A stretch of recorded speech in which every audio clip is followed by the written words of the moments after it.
ఒక దట్టమైన అడవుల మధ్య ఉన్న ఒక మారుమూల గ్రామం. ఆ ఊరి గురించి బయట ప్రపంచానికి తెలియదు.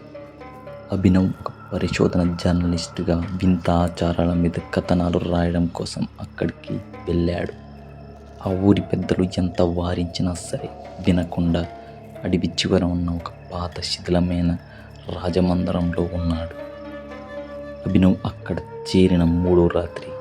ఆ రోజు అమావాస్య. బయట చిమ్మ చీకటి. అడవి జంతువుల అరుపులు భయంకరమైన వాతావరణాన్ని మరింత పెంచాయి. రాత్రి 1 కావస్తుంది. అభినవ్ తన డైరీ రాసుకుంటూ ఉన్నాడు. రాసుకుంటూ ఉండగా కింద అంతస్తులో ఎవరో గట్టిగా నవ్వుతున్న శబ్దం వినిపించింది అభినవ్కు. అభినవ్ ఆశ్చర్యపోయాడు. ఎందుకంటే ఆ ఇంట్లో అతను తప్ప ఇంకా ఎవ్వరూ లేరు. మెల్లగా మెట్లు దిగి కిందకు వెళ్ళాడు. హాల్ మధ్యలో ఒక పాత తైల దీపం వెలుగుతుంది. గాలి లేకపోయినా సరే ఆ మంట వెలుగుతూ ఉంది, ఊగుతూ ఉంది. గోడ మీద ఉన్న పాత తైల వర్ణ చిత్రం వైపు అతను చూశాడు. అది ఆ ఊరిని ఏలిన ఒక రాణి చిత్రం. ఆ చిత్రాన్ని చూస్తూ ఉంటూ ఆ చిత్రంలోని ఆమె తనని చూస్తున్నట్లు అనిపించింది. వెంటనే అభినవ్ అక్కడి నుండి పారిపోవాలని తలుపుల వైపు పరిగెత్తాడు.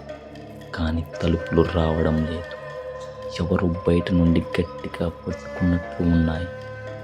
గదిలో వాతావరణం ఒక్కసారిగా చల్లబడింది. గాలిలో ఒక రకమైన పూల వాసన వచ్చింది. అప్పుడే ఆ గోడ మీద ఉన్న చిత్రం నుండి ఒక నీడ బయటకు వచ్చింది. అది ఒక స్త్రీ ఆకారం. ఆమె ముఖం వికృతంగా ఉంది.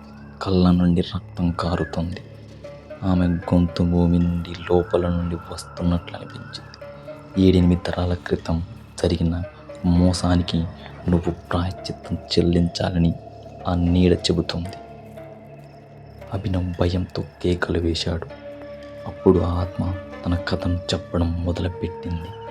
100 ఏళ్ల క్రితం ఆ ఊరి ప్రజల స్వార్థం కోసం ఒక రాకుమారిని గదిలో జీవ సమాధి చేశారు.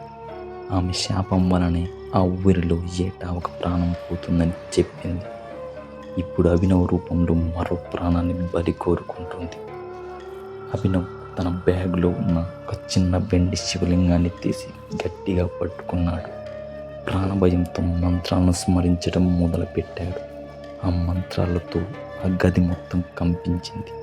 అప్పుడే కిటికీ అద్దాలు పగిలి బయట నుండి మెరుపు మెరిసింది. అభినవ్ వెంటనే తలుపులు బలంగా తోసి బయటకు పరిగెత్తాడు.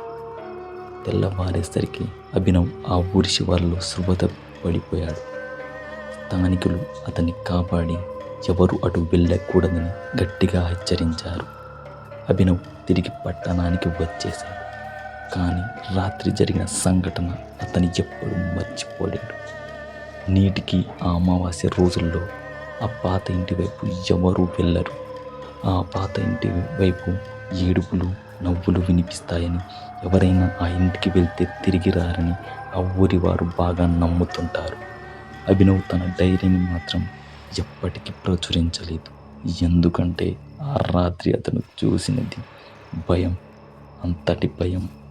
ఈ వీడియో మీకు నచ్చినట్లయితే లైక్ చేయండి, షేర్ చేయండి, సబ్స్క్రైబ్ చేయండి.